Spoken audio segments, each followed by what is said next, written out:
Yeah, so you were just getting ready to tell me about an old informant. We won't mention his name here, but remember he was from L.A., Lower Alabama. Right, right, right.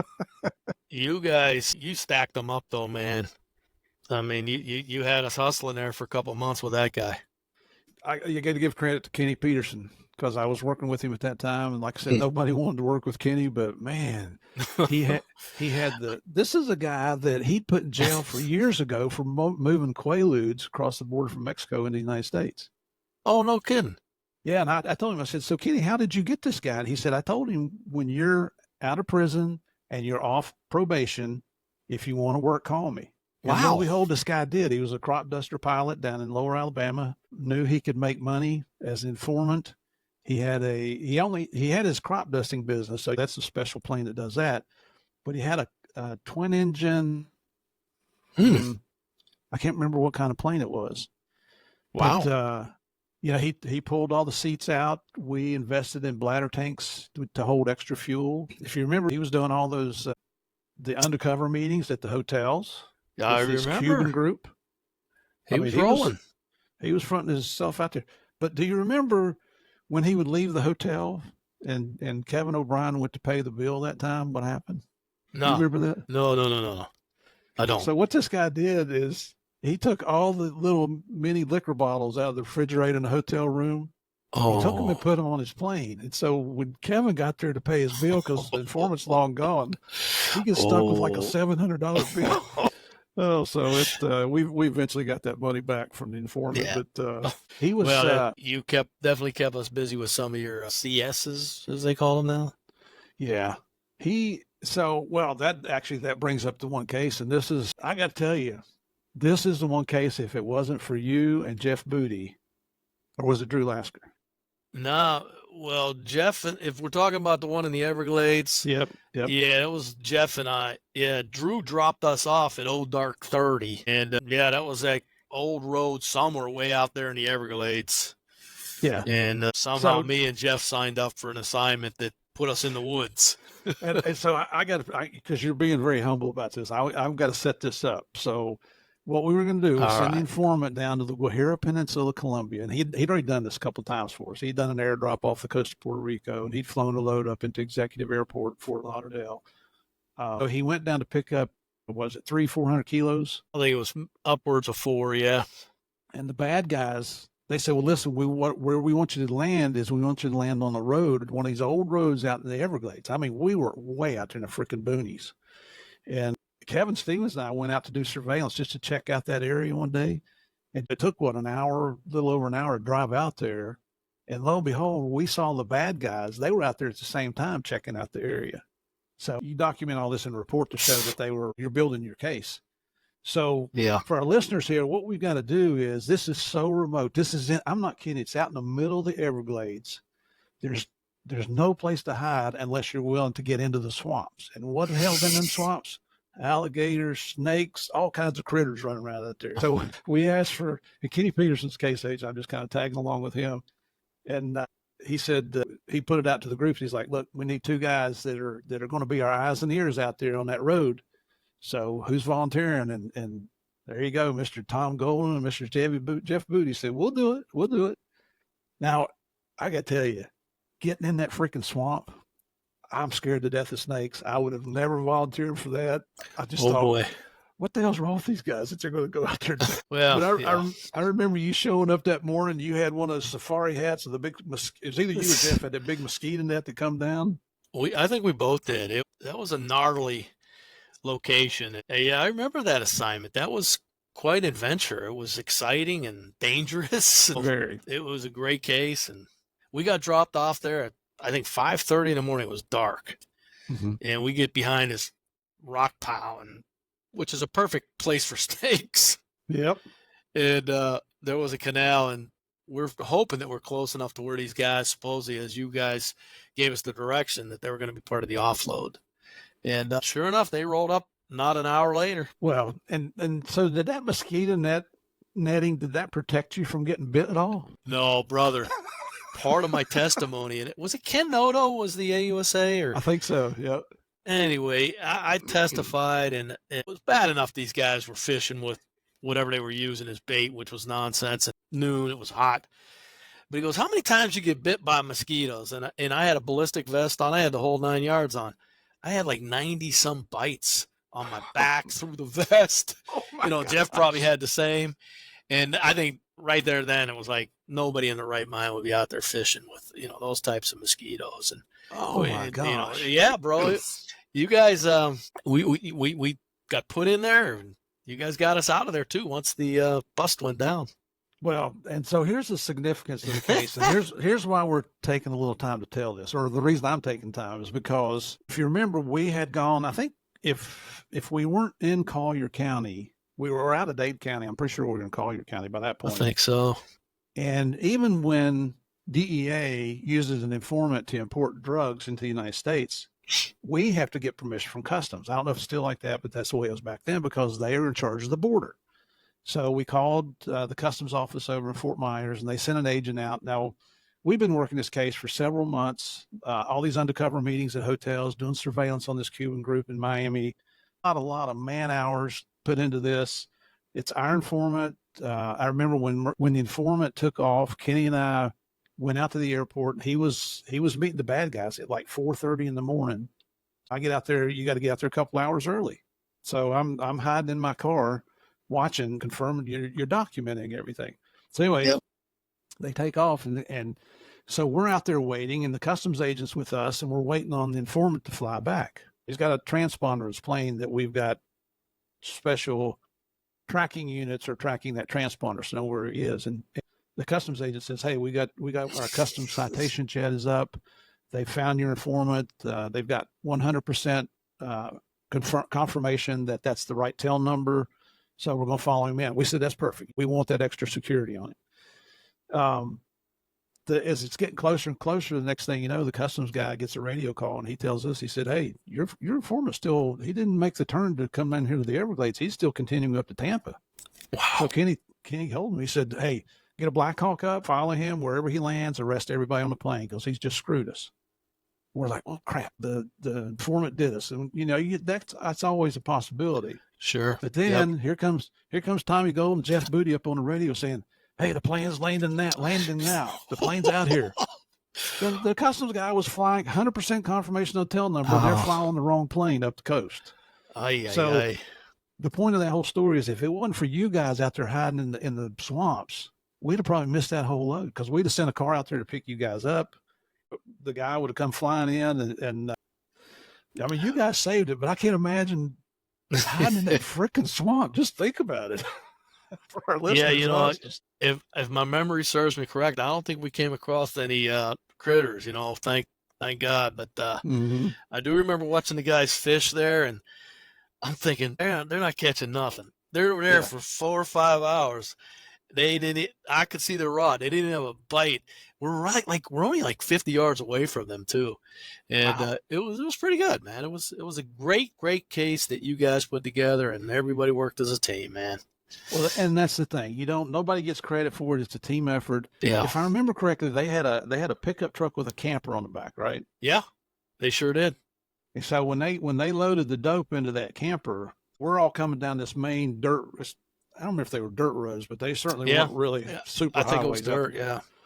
And here comes the camper, and so we flip our blue lights on, and they push right on by. So now we got our first high-speed chase. Of course, by the time they got out to the main highway, we got the roads blocked off, so they couldn't go anywhere. But then the second car with bad guys, they took off. Was it up Tamiami Trail towards Miami? Probably, yeah. So we had a second high-speed chase, and by then we had the DEA airplane up, and there's no way they could have got away from us. That was just this is the excitement that goes on out there that the public never knows about, and the dedication to the job to get the mission accomplished. I remember taking one of the defendants to the hospital because he got a cut on his head. I don't know if he hit it on the loading the stuff in the truck, but anyway, he's all pissed off. And the doctor's working on him, and the doctor said he's saying it was a violent arrest, blah blah blah. He said, "Can you give me a hand?" I said, "What do you mean?" He goes, "Yeah, just hold his bone here down so I can stitch it." So the dude's looking up at me, and I'm holding his head, and I go, "Wow, it's pretty flexible." Yeah. So I started doing up and down, and he stitched him up, and I was like, "Oh yeah, that was another side note to the adventure. And I Yeah. got back to the group real late because I took him down MCC, way down in Dade County. But yeah, to help the doctor out after the arrest was kind of cool. What happened to that guy? So if you remember, He was a little guy. when the load came off of the informant's plane, so did the bad guy because they sent him up to keep an eye on the load. Okay. And that was the bad guy. So when we chased them, the second chase, got them out of the car out on Tamiami Trail. We got the Tamiami Road Trail is an extremely dangerous road to start with. Yeah. And we had traffic blocked off and everything. And we've got him out of the car, and I've got an M6 rifle on this guy. And he turns around, he's complains, jabbering at us in Spanish. I didn't speak Spanish back then. And he turns around, starts going back to his car. And so we had to run and tackle him. And that's when he hit something. I don't know if his head hit the door or whatever. Something got popped. What he was going back for, he had a 9mm Beretta in the car. Whoa. He was going to go back and shoot it out with Lucky you guys got him. I'm sitting there with this. I'm 20 yards away with him with an M16. Yeah. Yeah, I mean, that was a nice one. That was a good caper, as they say. We had quite a few of those, and everybody chipped in. Yep. Everybody chipped in. We supported all the islands down through the Caribbean, all the DEA offices down through there. What a tough task, flying over to Jamaica and picking up stuff and maybe even staying in hedonism. That was interesting. We did 400 kilos. Tell us about that now. Oh, we did 410. Everything seems to be 410. Maybe it was 400. We did 400 kilos on a customs caper with us. And I was one of the agents. Maybe I was the case agent. Me and Drew. We did 410 kilos right across the street from hedonism. There was an airstrip. And I stayed in hedonism. Every morning I got up at 4:30 in the morning. Sure enough, the plane came in. We had our undercover boat down there with Brett and who was the other guy? John Mantilla or something like that? Mantilla, he just passed away not long ago. Oh, God bless him. And they picked it up, and we did another controlled delivery. But then I went back for court, and guess where I stayed at again? They put me up at hedonism. And I'm like, okay, all you can eat, all you can drink type event. And I'd go to court and come back from court. And remember, if you went to court in Jamaica, like at the breaks, everybody drank. The attorneys, the security guys. So at the end of the day, everybody was like buzzed. You never know what was going to really happen at the end of the day. So, and it was slow moving, very hot. But yeah, that was a cool one because we left 2 guys in Jamaica and we rested about 3 or 4 up there in Miami. But that was a nice case too. That's a good one, brother. And let me just say, as an American taxpayer, thank you for taking that on the chin and staying at that nasty, all-inclusive place there. Yeah, it was interesting. The informant was staying there, and he didn't realize we were going to be on him. And when he saw me, he was like, "Holy smokes!" I said, "Not only am I here, there's about 10 of us. It was just me." But he was on his toes, and which was good because they all can get carried away at places like that. You knew who was armed and not. You knew who was armed and who wasn't. Yeah. That's fun. I mean, is it okay to lie to an informant? Hell yeah, it's okay because they're lying to you.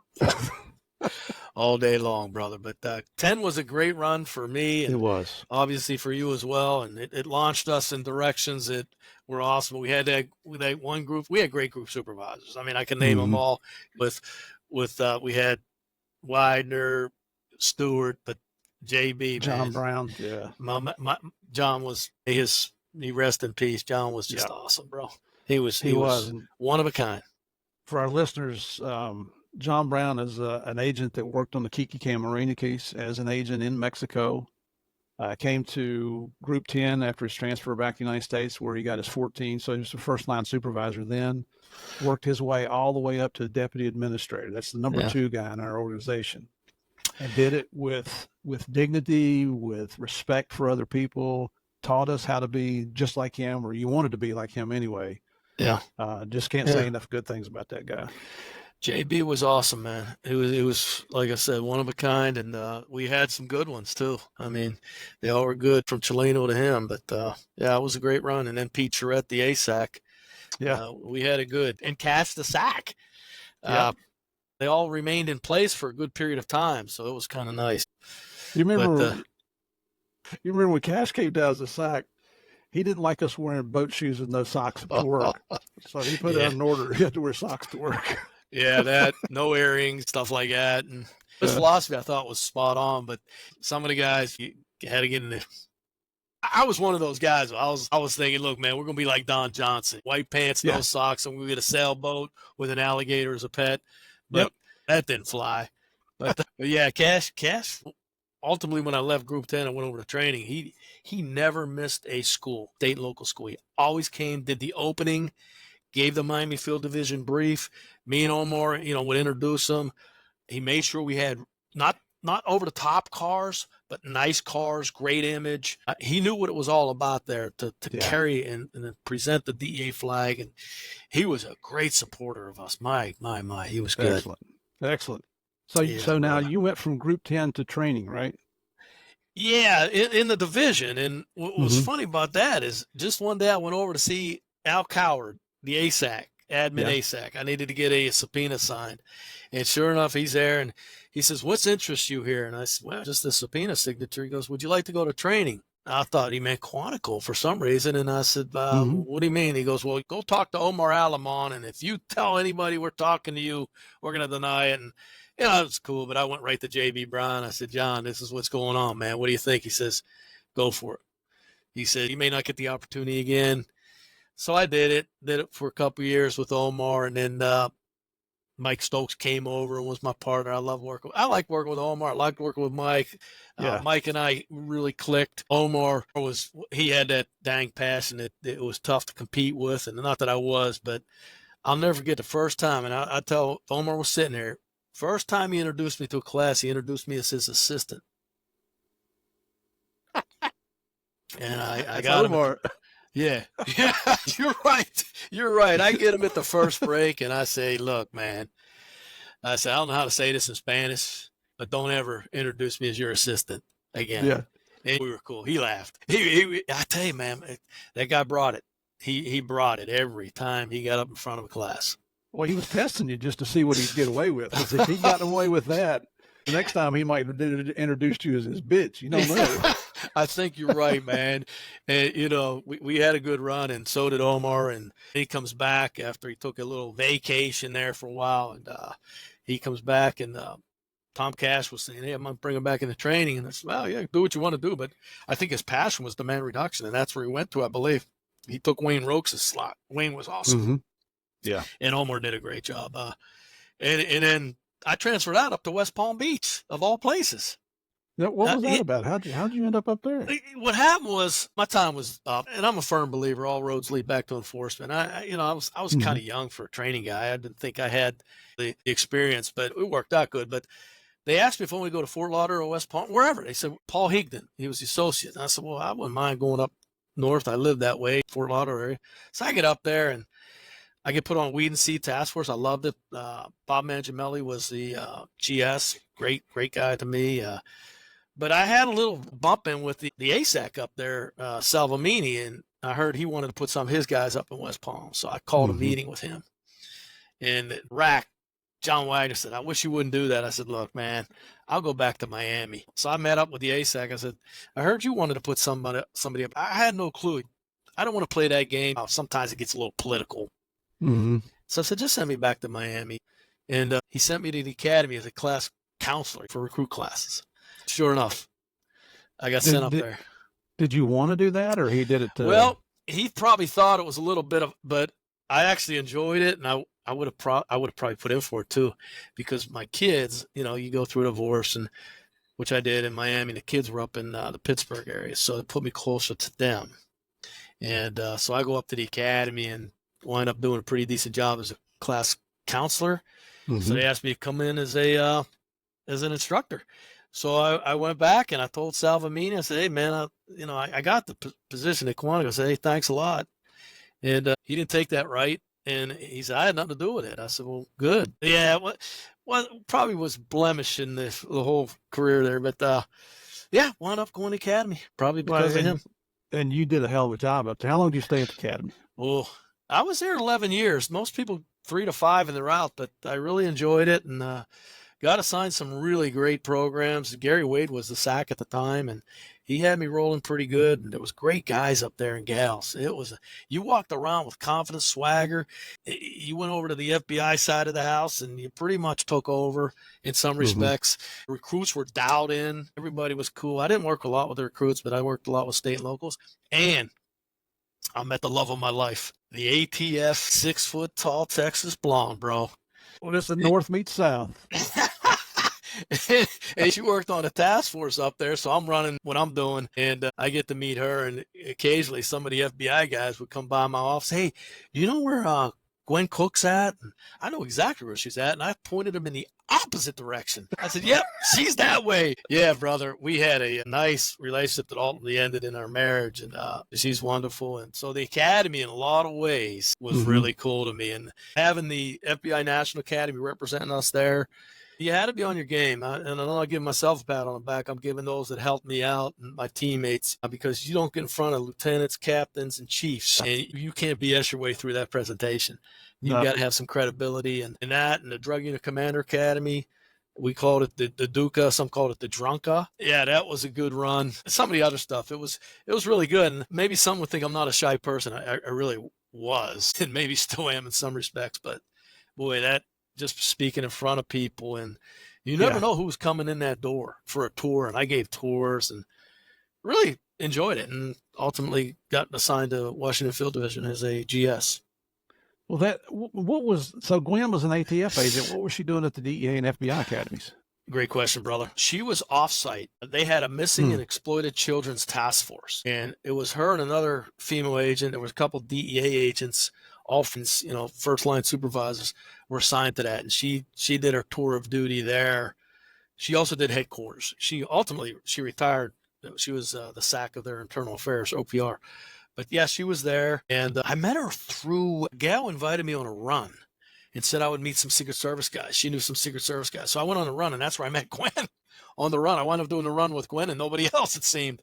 And that kind of hit us off and got things rolling. But yeah, she was ATF and Albuquerque. She was in Albuquerque and then came to D.C. Nice lady. Yeah. And then I get assigned Washington Field Division, and she was there for a while running the HIDA task force. And I'll never forget, now she goes to headquarters, and now I get up to DC, and I'm in a HIDA group, and I'm not sure what HIDA really, I knew the concept, but I didn't know the ins and outs. So I call the guy that runs HIDA, Tom, somebody up in Greenbelt, and he goes, "Hey, you need to talk to this lady named Gwen Golden." I said, "Oh, okay." And he goes, "Yeah." Her name was Golden at the time? Yeah. Oh. Yeah, I'm married to her. So he goes, "And man, wait till you talk to her." I said, "Yeah, what's up?" He goes, "Oh, you're going to really like talking to her." Meaning she's really good looking and all that jazz. So I said, "All right, I'll have to look her up." So I said, "It's funny, my last name's Golden." He goes, "Yeah, I noticed that when you called." So I had to tell him. I said, "Hey, that's my wife." He's like, "Oh my God, I didn't know." No big deal, brother. Trained criminal investigator. I said, "I'll speak to her." But yeah, get the academy was a pretty good run, and we had some fun, not big fun. Then you go up to WDO and be with the agents again, work in the streets. But I'll never forget one day, Ava Cooper Davis, the SAC, who great gal, she was wonderful to me. I said, "Hey, we want a Citizens Academy." I said, "Sure."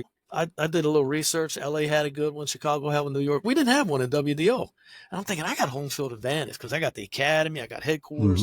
I got pulling some of my markers. So I wound up doing that as opposed to the GS because they needed a guy to get some GS time. So for a whole year, it only took me like a weekend to put this package together. But she said, "Hey, look, I'll give you a year to prepare." I don't need no year to prepare for that. I can get this done in like a month. We did it, rolled it out. It was great. Got a lot of benefits from it to this day. It's funny. There's the sheriff's department needs gym equipment right now up here in Mineral County. I call one of my buddies from the Citizens Academy. He's fairly wealthy in the DC area. Done. He's sending me a check for all their gym equipment. Wow. I mean, that's today. That's happening right now. That's the same guy when I left DEA, not to get ahead of ourselves. When I became chief, he sent me first year $10,000. We got new uniforms. Second year, he sent me like $35,000. We got all new weapons. But that Citizen Academy was fantastic. So he did that, and then she sends me to Annandale, which if I'd asked for Annandale, Virginia, I probably wouldn't have got it. But I went down there as a GS task force. E.J. Kelly, the crew, a local guy, Virginia State Trooper, Steve Baylog, Tim McGrath, Mark Brusso, guys. We had a great run there. It was a lot of fun. Task forces. When you get state and local guys, as you know, Steve, you're gonna be rolling. I love it. Yeah, maybe because of my background before I became a federal agent, but quite honestly, Miami was different because we had enough people to do our own cases. Everywhere else I worked in my career, we didn't. You had to rely on state locals, and you had to go in and earn their respect. Man, once you earned their respect, they were there for you. It was just, and it didn't matter if you were in Atlanta, it didn't matter if I was in North Carolina, wherever you were, man. I loved that. I loved it. Just real quick, going back to Miami, the first task force guy, I guess he was task force, was who we worked with, Rick Rogers. Yeah. I'll never forget that relationship. And I wanted to get back to it. And it's funny, I started Group 10. It was Group 10 in Annandale. So I had Group 10 at the beginning and Group 10 at the end. Yeah. And I retired out of Group 10. I'll never forget telling the guys, I said, for every knucklehead thing, 5 knucklehead things that the ASAC makes me do, I'm moving my retirement date up a month. So I was going to retire in December. I retired in August. I said, well, there's another knucklehead thing. I'm moving it up. Yeah. It's all those drive-by tasking. Yeah, brother. But I'm not going to ask you who your ASAC was. Nah. At least not on the recording. Yeah. But I had good ASAC, so I had really good one. Rob Brizzolari, fantastic. Briz is fantastic. Briz was money, man. God, I wish he was my ASAC the whole time there. And Ferguson was cool, but then there's always one. Yeah. Oh, yeah. Yeah. And it was what it was. Hey, back to while you were in the academy, and you don't know I'm going to ask this question, so I'll see how you react. Didn't you get into a little bit of weightlifting and bodybuilding? My gosh. Yeah. Good question. See, you did your homework, brother. I remember you, bro. I did. It was Kids for Cancer events, and the FBI had a bench press competition. I entered it, and the thing that helped me most is I'm 62 now. I think I was mid-40s, and it was something to give me a goal, but I did it for 3 years. First year I trained, I did 250, 260. You got red lights, and I think I won because of my age. Second year I didn't train, was up the night before, maybe hitting some juice, went in a little hungover, and I did better. So I said, heck with this training, I'm just going to go in. And there were some great guys, man. There was a couple guys from headquarters. There was a guy, Irvin Reeves, who's a diversion guy down in, he's still on the job. He was about 160 pounds. He benched like 350, 370. Wow. And I mean, he smoked it. And there was another guy from headquarters, about 210. And some of the guys, and it was a great cause. Yeah, I did do that. And it was a lot of fun. I wish some of them more of the academy, particularly the tactical guys and the physical guys, I was kind of encouraged them. Derek Duncan did a great job. He was part of that unit. But there were some guys over there that I thought probably could win it. But maybe, they were just being humble and all that jazz. But the FBI put in some strong guys too, and they did quite well. But yeah, that was kind of fun. That's all for a good cause. Yeah, it really was. The Sunshine Kids, and they ran it well. It was really structured. I mean, you got off the bench, you had to wait a second, come down. When you were down at the bottom, you had to wait a second, and then you had to come up and bench it. So, and if you got a red light, you're done. Yeah. And I did get a couple red lights where I really tried, but I never could get 300 pounds. That was kind of my goal. But I was average. I'd have to bench press 100 pounds 3 times to hit 300 pounds. There you go, brother. That's what I should have did. Oh, yeah, it was good though. It was good. Good run at the academy. Good run down there at WDO to finish it all up. Yeah. You mentioned, I just want to mention one person that you just mentioned, E.J. Kelly from the Virginia State Police, who was on your task force. What a super guy. Yeah, may he rest in peace, man. I tell you what, he was that good, bro. He was my backup. Tim McGrath was the backup group supervisor, and I got with Tim. I said, look, EJ is he's a beast. And would you mind if, you take a step back, let EJ, and I'll call his lieutenant was Q. Last name began with Q. I called him Q. I called the lieutenant. I said, look, we're thinking about making EJ the backup. He was like, that's outstanding. And EJ was the trooper representative in Virginia. His director, who I met, or I think they were superintendent, would tell me, hey, man, you got the best of the best. And in spite of the fact that they went at it every now and then for the better of the trooper that maybe was in a jam, but EJ, and I remember EJ would get, people call me, hey, you know, a trooper, maybe a traffic ticket or something like that. And I said, yeah. Maybe me. Yeah, but you were totally cool, man. There was this one call from an agent in WDO, and you know they call out on behalf of her, and EJ comes in and says, "You need to see the video of this." And I said, "Don't do a thing, man." She was not good at the stop. One of those. Yeah, I think I know who you're talking about. A little bit of a Fed head, and the trooper tried to do his best, but he said, "No, I'm not. She's getting a ticket."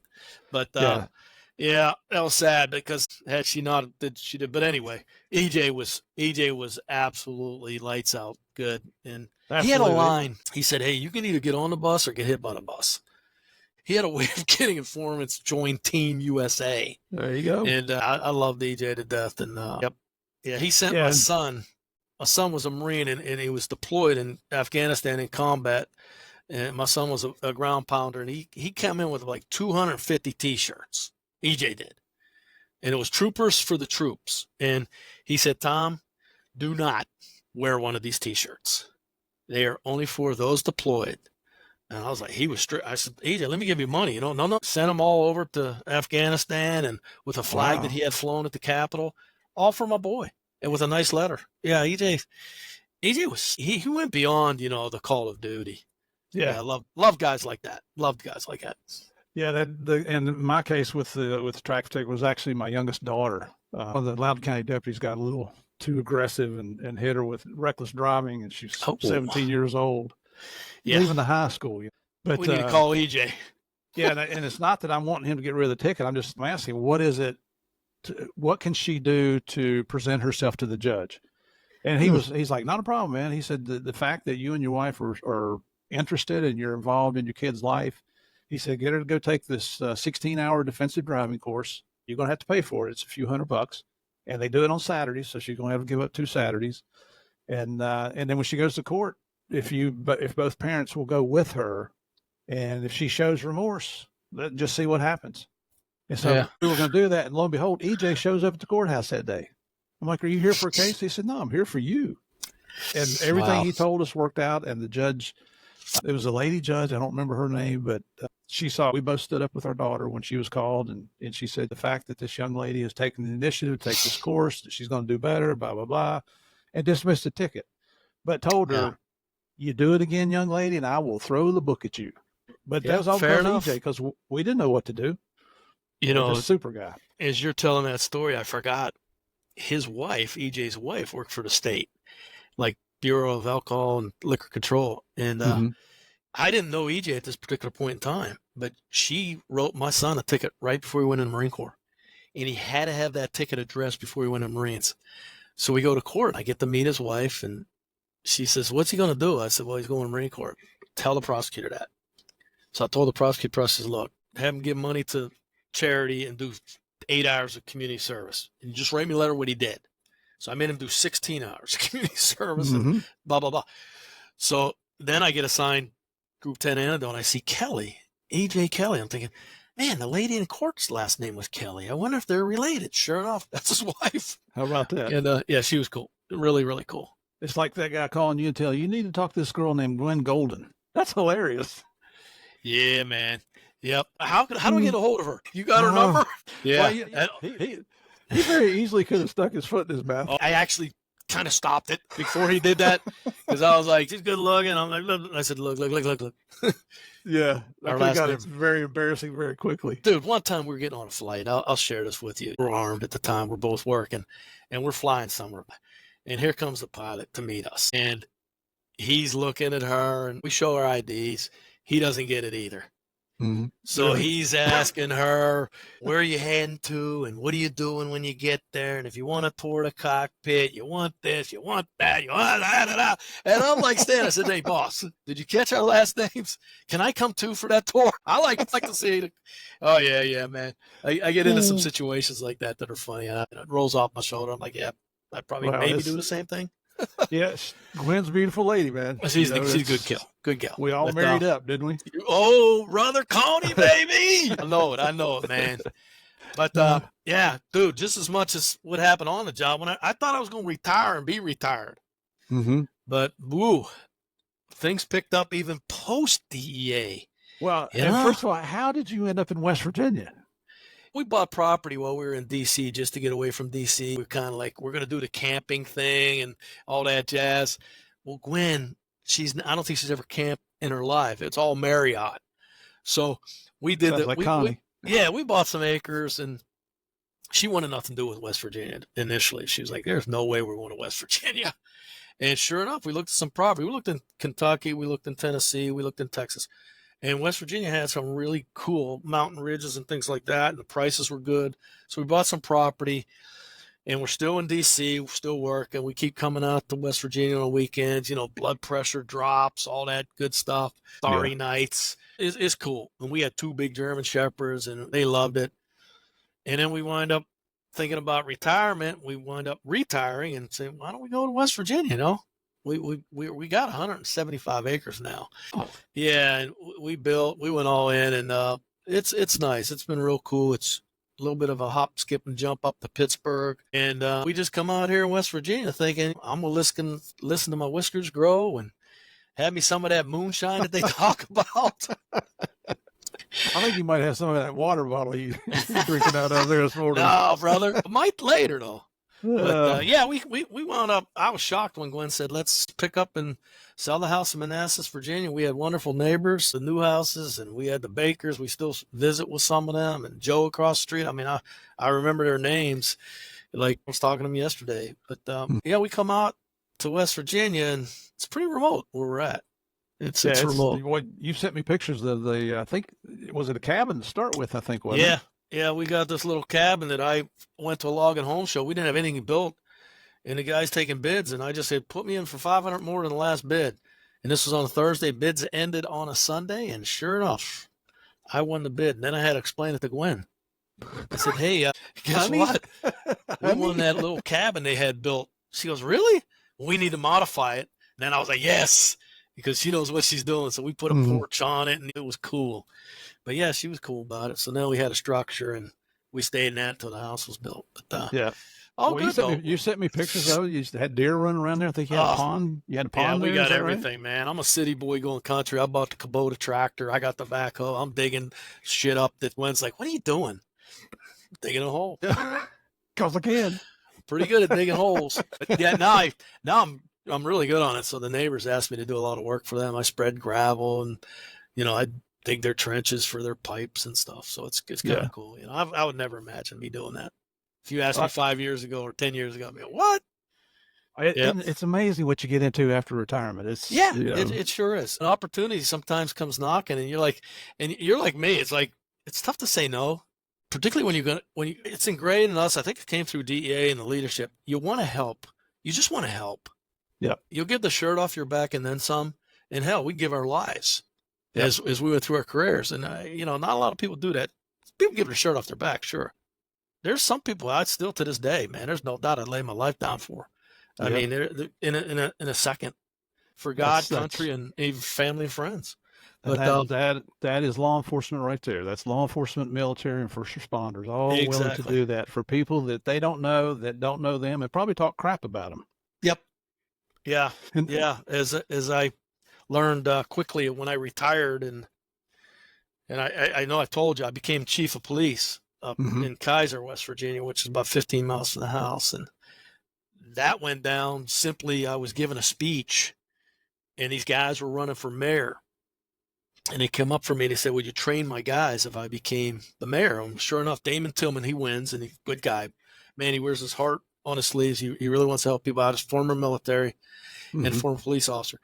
He wins, and he sees me at the newspaper place because I was going to get a copy of my speech that they had in the newspaper. Me and Gwen were there. He goes, hey, I need to talk to you. And I'm fat, dumb, and happy. I'm retired. And Gwen says, what's that about? I said, well, I think he wants me to train his guys. Well, he comes back out. He says, my question's changed. Would you be my police chief? And that's a little bit different. Yeah. I said, well, give me a couple weeks to think about it. And, I called every family member. I even called Danny Marino. I called Gary Tuggle, Baltimore City Police. I called Mike Chapman over there in Loudoun Mhm. County Sheriff's. I called Kathy Mhm. Lanier. She was chief DC, just to get a little insight. What's it like? And this is a small department up here, but 24/7, 365. Well, I knew after a day I was going to say yes. But the mayor called me a couple times. Hey, did you make up your mind? I said, nah, not right. Not yet. I want to go over to the city, but I took the job. And it was awesome. Loved it, brother.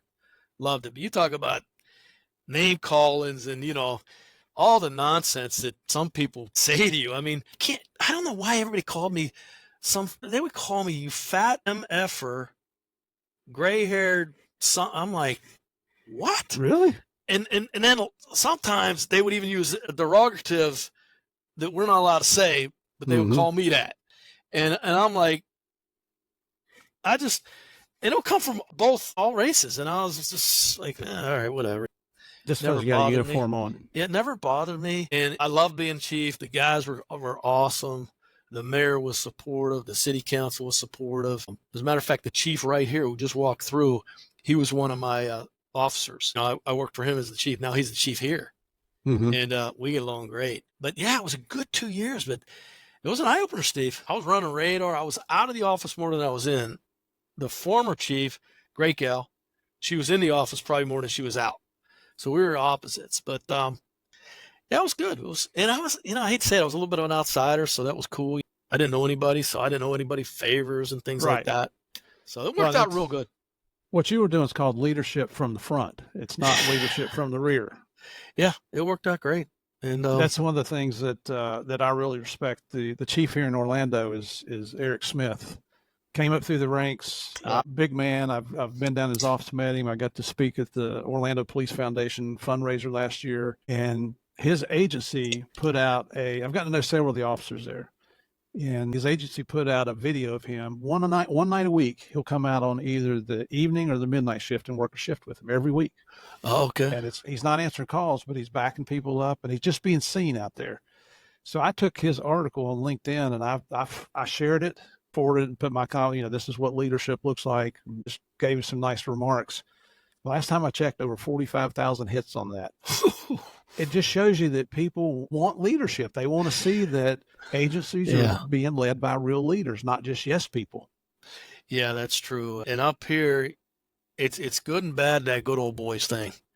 I've seen it work well, and I've seen it work not so well. And but it's the culture, and it's cool to see some of the guys come from within. They're going to get a new sheriff here, and he's a friend of mine, and he's from the state police, and I think he's going to do a dynamic job. Mm-hmm. But he's born and raised, which I think is awesome.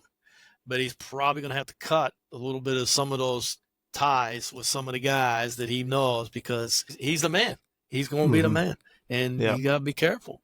But cool being up here as the chief. I loved it. They had motorcycles. I actually have a motorcycle license. I rode the motors.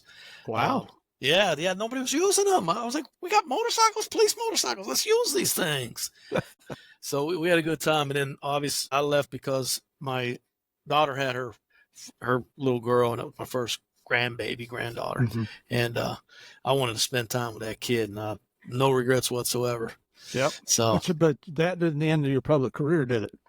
No, actually, but prior to becoming chief, I did a year and a half overseas with a company that Khaki and Spectre out of DC, Mike McManam and that group. But that was busy. Then the chief. Then I'm home for about a month or two. Yeah, hell, maybe 6 months, and got a call from this mayor who just left his office and asked me if I would be interested in being his judge, municipal court judge.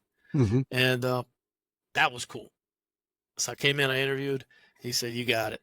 And I've been doing that for 3 years. And I do it right here where we're sitting. Matter of fact, that's the backdrop. And it's interesting. And again, some of the things people say to these officers is some of it's atrocious, but they come in here, they're tightened up pretty good.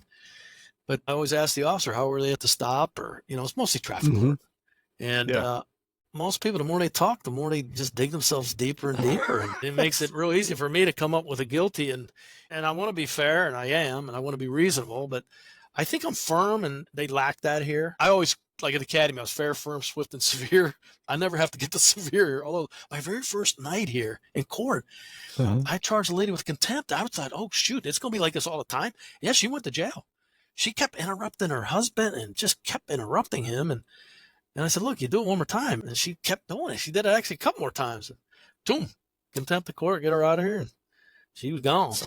She came back and apologized. And I was like, yeah, you seem like a nice lady. What the heck happened? Yeah. Well, I didn't want my husband to say he was guilty. Well, my husband did say he was guilty, and he was. And no big deal, though. It was like a $25 fine. Oh, good grief. But yeah, they do that up here a little bit, the ego and the pride. But and watching a little bit too much television. Yeah, and this is it, man. This book right here is the one that I have to know this pretty much inside and out. And that's the law book up here. But they train you. I don't have a law degree. Everybody's going, you got a law degree. And I said, no, they, in most of the municipal courts, traffic court. Now your county court judges, and they're right. They're big time. They're JDs and all that jazz. I've had a couple of my cases, taken to county court. They appeal me, and nobody's won. I mean, and I'm not proud. But it reinforces you're doing the right thing. Yeah, I'm like, and then they get hammered over there, and I can't tell them, go ahead and take it. The fine's going to be doubled. The court cost's going to be doubled, blah, blah, blah, blah. Nope. They go, and I have to go too. And I sit there, and they tell the same thing they told me to that judge. And that judge's probably a little more astute than I am. And doing, they're guilty. You brought it on yourself. But yeah. And now I just took a position, Steve, as the civil service guy over at the city. I'm going to be the civil service, like you administer the PT test for the police officers and the hiring process, things like that. So it keeps you all part-time. That was, when I was a cop in Bluefield back in the 70s, we had a police commission, like the Civil Service Commission. Yeah. And that's it's not that they tell the agency what to do, but they're there to support. I remember the doctor that we all went to back then, he was on the commission. And it's the best interest of the city as well as the police department itself. It's not that they're pitting one against the other. You might have one that's a little more sympathetic, like there's 3 members, right? Yes, you're exactly right. Yeah. So if you got one that might be a little closer to the police department, you got one that might be a little closer to the citizen's point of view, and then you hope you get somebody that's right down the middle. But I don't remember ever having promotion tests, had to go through them. You had to interview with them, all that kind of stuff. And it was an excellent thing to have, I thought. Yeah, you actually educated me like the guy did last week. You got the police department tries to pick a person, the county commissioners pick a person, and then they pick one from at large. So yeah, you kind of have that mixture. And I think some people maybe think I'll be a little lenient or whatnot, maybe towards the police, but watch out. As you and me, we'll hold them to that standard of highness. Right. Right. Some people think I'll cut the brakes in it, but no, I'll be very fair. That's thorough. Yeah. That's all they need. They're cool. And it's not like you see in the big cities like Chicago where, Scott, I don't know if you ever knew Scott Ando on the job as a DEA agent. I do remember that his son or somebody else come on. I remember an Ando at the academy who obviously sat up front. I think it was his either brother, cousin, son. But yeah, I do remember the name, and I probably did meet Scott. He's a super guy, man. He knows the job, but he calls out the city of Chicago almost daily on all the stupid things that they're doing up there. Yeah. And they have, rather than having like a civil service commission, they have a police review board.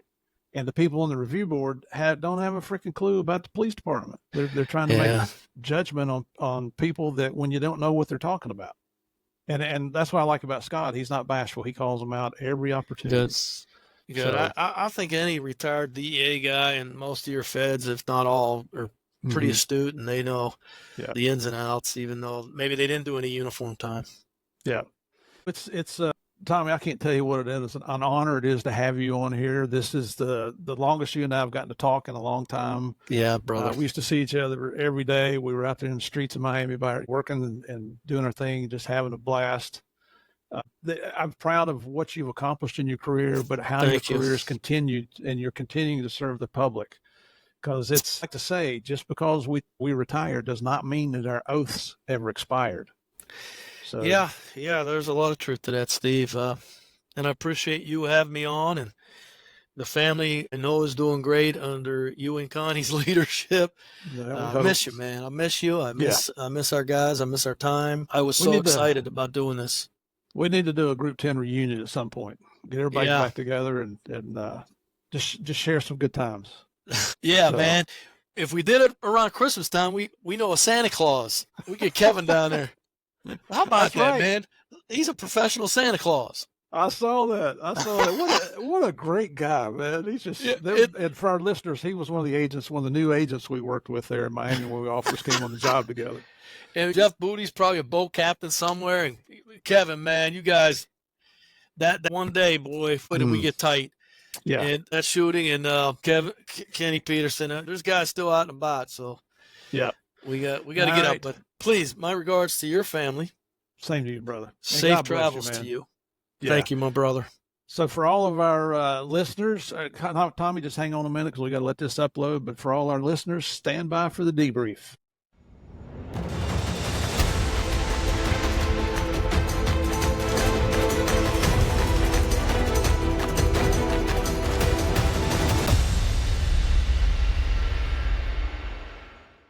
You know, one of the things I enjoy the most here on Game of Crimes, and that's in addition to introducing you to some of the best adventures of law enforcement, military, and first responders daring do, and that's the opportunity to catch up a little with old friends. And that's exactly what happened in this week's episodes with Tommy Golden. As brand spanking new DEA agents, some call that being a baby agent, we worked together in Miami Enforcement Group 10 for several years. You know what? That's where we learned how to make high-level drug cases, handle informants, work undercover, where we got to participate in and do things that many law enforcement professionals never get to do. And that includes some of the agents in DEA. We traveled all over the Caribbean, and we got paid to do it. Can you imagine that? This redneck hillbilly running around in the middle of the Caribbean? What a job. We learned that what we saw on the Miami Vice TV series really wasn't what being a narc in South Florida was all about. But it was still the Wild West in Miami, Dade, and Broward counties, and the Florida Keys when we got there in 1987, and it was a freaking blast.